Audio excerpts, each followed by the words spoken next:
अस्सलाम वालेकुम। इस वीडियो में हम VS कोड को इंस्टॉल करना सीखेंगे। VS कोड को, VS स्टूडियो कोड में VS कोड को। तो इसके जरिए कोई ये कोड एडिटर है जिसमें हमने अपना सिंपली कोड को रन करना होगा और फिर हम मुख्तलिफ वेबसाइट्स बना सकेंगे। ये हमारी वेबसाइट का ट्यूटोरियल चल रहा है, तो इसमें VS कोड स्टूडियो को इंस्टॉल करना शुरू करते हैं। तो सबसे पहले हमने आ जाना है गूगल पे और गूगल पे आके हमने इधर सिंपली लिख देना VS कोड। VS कोड लिख दें या आप विजुअल स्टूडियो को डाउनलोड लिख दें, आपको सेम रिजल्ट मिलेगा। आपने ये फर्स्ट लिंक पे क्लिक कर देना है। इस लिंक पे आप जैसे ही क्लिक करेंगे तो फौरन आप आ जाएंगे इंटरफेस पे विजुअल स्टूडियो कोड की वेबसाइट के। और यहाँ पे आपको तीन चीजें नजर आ रही हैं। एक आप विंडो के लिए इंस्टॉल कर सकते हैं, दूसरा आप मैक के लिए, लिनक्स के लिए, तीसरा लिनक्स के लिए आप इंस्टॉल कर सकते हैं। ये नीचे डिफरेंट उनको वर्जन भी दिए हुए मोबाइल एप्लीकेशन को लेके, तो आपकी जो है आपको लेके इंस्टॉल कर सकते। बट मैं यहाँ पे विंडोज से जाऊंगा। यहाँ पे मैं आपको ये बता दूं कि सिर्फ इसका इंस्टॉलेशन का प्रोसेस जो है ना वो डिफरेंस है, बट आगे विजुअल स्टूडियो कोड का इंटरफेस, उसकी वर्किंग, उसकी एक्सटेंशन सब कुछ सेम ही होगा। फिर इंस्टॉलेशन का प्रोसेस डिफरेंट है। तो आपने सिंपली क्या करना है, इन पे क्लिक करके आपने डाउनलोड कर लेना। अगर आप पर विंडो से हट के तो मेरा सिंपली विंडो है तो मैं विंडो पे क्लिक करता हूँ। तो मेरे पास जैसे मैं विंडो पे क्लिक करूंगा मेरे पास ये इंटरफेस शुरू होगा और ये ऑटोमेटिकली यहाँ पे डाउनलोड होना शुरू हो जाएगा। और ये मेरा डाउनलोड हो चुका है। ये आपके इंटरनेट की स्पीड पे होगा, जैसे आपको इंटरनेट की स्पीड होगी तो फौरन वो डाउनलोड हो जाएगा। तो मैं ओपन फोल्डर करता हूँ, मेरे पास ये आ चुका है विजुअल स्टूडियो कोड। इससे पहले मैं आपको बता दूं कि हम नोट पैड क्यों नहीं यूज करेंगे, सबलाइन क्यों नहीं यूज करेंगे, इसे ये हमने सजेस्ट किया, मतलब कि सिलेक्ट किया है। तो उसके नीचे ही इन्होंने अपनी वेबसाइट पे बताया हुए चेक कर सकते हैं कि आप जैसे ही हमने सर्वर डॉट जी लिखा तो उसमें हमें नीचे मोस्ट सजेशन देना शुरू कर दिया। गेट हो गया, गेट मैक्स लिस्टनर होगा, इस तरह ये हमें सजेशन देता है। जबकि दूसरे कोड हमें ऐसे सजेशन प्रोवाइड नहीं करते। हाँ, सबलाइन का में भी है, प्रोवाइड करते हैं, बट उसके अंदर मोर देन फंक्शनैलिटी नहीं है जितनी VS कोड के अंदर है। तो इसका नेक्स्ट देखते हैं। नेक्स्ट इन्होंने हमें बताया हुआ है ये और भी इसमें फंक्शनैलिटी ऐड है। बैक फॉरवर्ड आपने जाना है, रिफ्रेश करना है, जो भी आपने करना है, मतलब ये डीबग वगैरह के लिए है। और उसके बाद चलते आगे आप यहाँ पे देख सकते हैं कि ये हमारे पास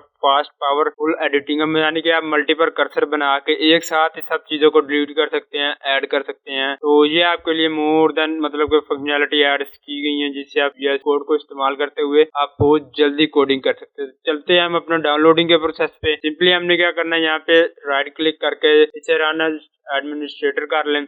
आपके पास ये इंटरफेस शो हो रहा होगा, अगर नहीं हो रहा तो इधर सिंपल ये लोगो शो हो रहा है कि यस और नो। तो आपने यस पे क्लिक कर देना है। यस पे क्लिक करने के बाद आपने क्या करना है, सिंपली यस इस तरह का कुछ आपके पास शो होगा इंटरफेस। आपने आई एक्सेप्ट द एग्रीमेंट पे क्लिक कर देना है और फिर आपने नेक्स्ट पे क्लिक कर देना। नेक्स्ट पे क्लिक करने पे आपके पास कुछ इस तरीके से इंटरफेस शो होगा। तो इसमें आपने सबसे पहले क्या करना है, यहाँ पे सबको आपने सिलेक्ट कर लेना है। आपके पास ये लास्ट वाली सिर्फ सिलेक्ट होगी, तो आपने इन सबको सिलेक्ट कर लेना है। ये ऐड टू पाथ और ये open with code action to window, यानी कि आप इस फोल्डर में जाकर VS को ओपन करना चाहेंगे तो उसी फोल्डर में वो ओपन हो जाएगा। तो इसलिए ये आपको बकायदा में जब कोड एग्जीक्यूशन पे जाएंगे तो आपको बताऊंगा कि ये मैंने टिक क्यों लगवाया था। उसके बाद अगर आप डेस्कटॉप पे इसका आइकन रखना चाहते हैं तो आप यहाँ पे क्रिएट अ डेस्कटॉप आइकन पे टिक कर सकते हैं। मैं नहीं रखना चाहता, मैं सिंपली नेक्स्ट पे क्लिक करूंगा और यहाँ पे इंस्टॉल पे क्लिक कर दूंगा। तो मेरे पास ये ऑलरेडी इंस्टॉल्ड है तो मुझे इंस्टॉल करने की जरूरत नहीं है। मैं यहाँ पे सिंपली कैंसिल पे क्लिक करूंगा। जैसे ये इंस्टॉल हो जाएगा, अगर फिनिश का ऑप्शन आएगा आपने फिनिश पे क्लिक कर देना। चले तो इंस्टॉल हो लेने देते हैं, फिर देखते हैं आगे प्रोसीजर फिनिश का आएगा और फिर हमारे पास कौन सा इंटरफेस शो होता है। तो गाइस, अगर आप चैनल पे न्यू हैं तो चैनल को सब्सक्राइब जरूर कर लीजिए, इस वेब डेवलपमेंट की सीरीज में शामिल हो जाइए। और तो चलिए ये इंस्टॉल हो चुका है और आप देखते हैं ये फिनिश का ऑप्शन आ चुका है। आप लॉन्च विजुअल स्टूडियो कोड टिक कर सकते हैं और यहाँ पे फिनिश किया तो हमारे पास फर्स्टली जो इंटरफेस शो होगा वो कुछ ये वाला इंटरफेस होगा। गाइस चेक कीजिए, ऑसम है। तो इसके बाद गाइस आप ये देख सकते हैं इंटरफेस में आपको जरा समझा दूं, ये हमारे पास फाइल्स एडिट सिलेक्शन व्यू गो है, इसका हमें इतना यूज नहीं करना होगा। हम इस साइड पे आते हैं। अब यहाँ पे ये फाइल है, ये फाइल्स क्या है ये देखिए, ये फाइल्स ओपन क्लोज, ये वाला जो पाथ है ना हमारे पास ये ओपन क्लोज हो रहा होगा और ये सिंपली सर्चिंग के लिए है और ये आप यूज कर सकते हैं गिट वगैरह के लिए या और मोर देन। ये देखिए पब्लिश टू गिट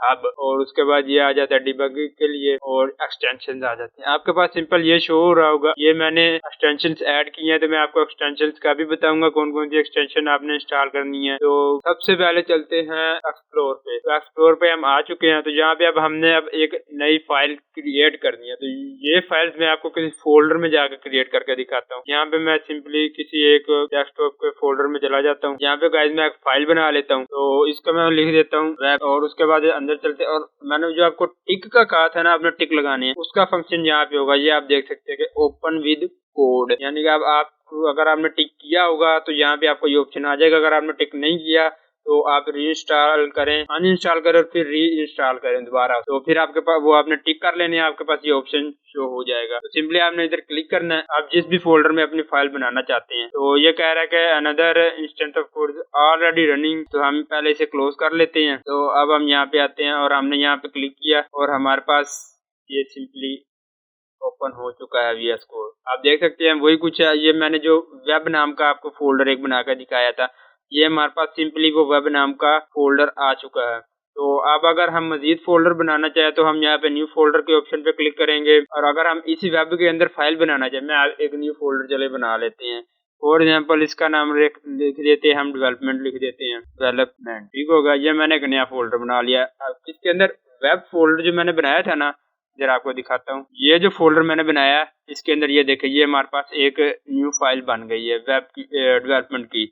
तो अगर मैं यहाँ पे आपको दिखाऊं, अगर मैं चाहूँ फाइल्स को ऐड करना, वो तो मैंने फोल्डर ऐड किया ना, उस वेब फोल्डर के अंदर मैंने एक डेवलपमेंट का फोल्डर ऐड किया। बट अब मैं चाहता हूँ उसके अंदर मैं वेब के अंदर फोल्डर ना ऐड करूँ, मैं कोई फाइल ऐड करूँ। तो मैं यहाँ पे सिंपली क्लिक करूंगा। अब मैं HTML की बनाना चाहता हूँ फॉर एग्जाम्पल, तो मैं लिख दूंगा index.html। अगर आपने प्रीवियस वीडियो देखी होंगे तो आपको एक्सटेंशंस का पता होगा। अगर आपने नहीं देखी तो फिर आप प्रीवियस वीडियो देखिए, आपको पता चल जाएगा। आपको मैंने कहा एक चीज बताई थी एक्सटेंशन में, यानी कि HTML लिख लें आप या HTML लिख लें, दोनों HTML के ही फाइल को क्रिएट करेगा। तो देखिए अब आपको नजर आ रहा होगा, ये पीछे आइकन नजर आ रहा है, ये HTML को शो कर रहा है।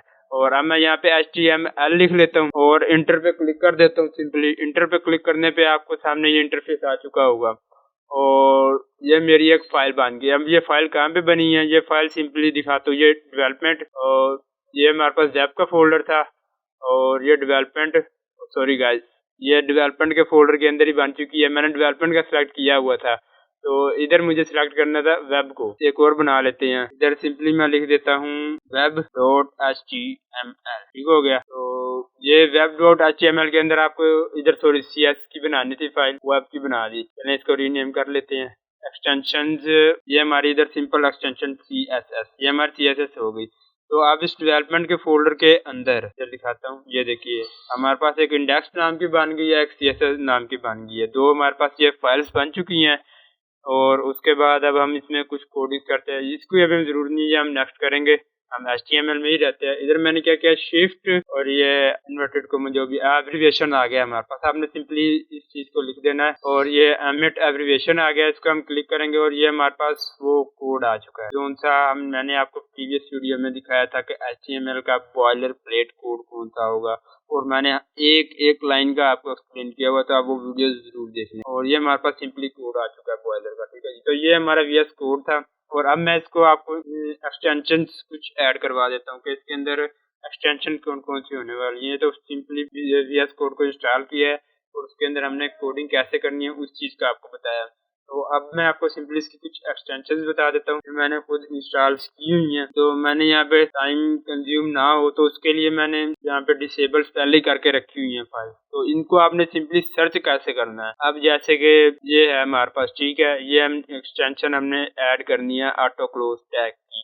ये ऑटो क्लोज टैग क्या वर्क करता है, अब देखें। अब यहाँ पे मैंने फॉर एग्जाम्पल H1 ये टैग लिखा, इंटर प्लस किया और इसने मुझे ये इसका क्लोजिंग टैग भी प्रोवाइड कर दिया है।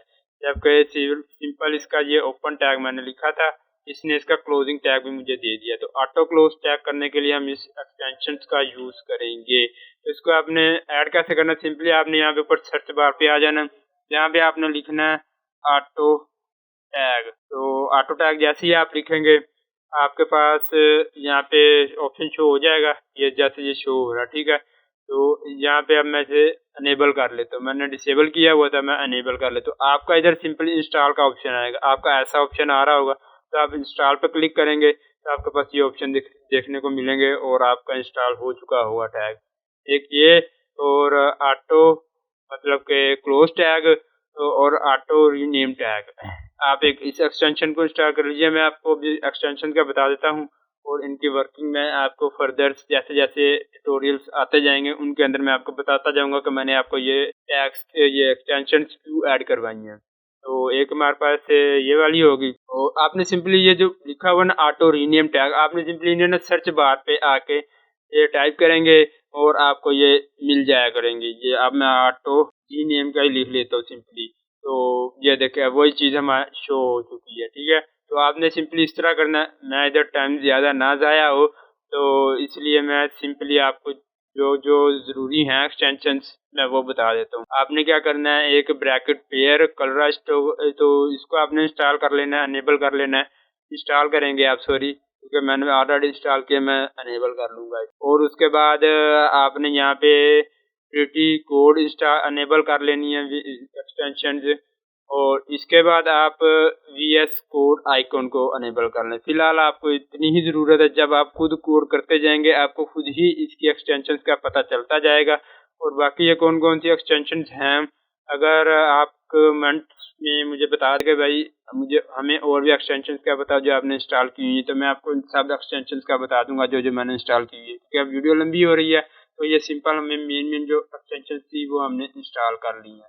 अब आप देख सकते हैं कि ये हमारा आइकॉन आ गया। पहले हमारे पास आइकॉन कुछ और था, यहाँ पे ब्रैकेट्स बनी हुई थी, क्यों ये हमने एसवीएस कोड आइकॉन से एक्सटेंशन जो इंस्टॉल किया ना उसने इस चीज़ को चेंज कर दिया है, ठीक है। ये हमारे पास तो बेनिफिट काम हो गया, इजीली हम इसको अंडरस्टैंड कर सकते हैं। ये थी गाइस आज की वीडियो। तो अगर इस आपका किसी जगह पे इशू आ रहा है इंस्टॉल होने में तो आप मुझे कमेंट में बता सकते हैं, मैं फर्दर उसकी एक वीडियो बना दूंगा या आपको कमेंट में ही बता दूंगा। देखते हैं नेक्स्ट वीडियो में, तब तक के लिए टेक केयर, अल्लाह।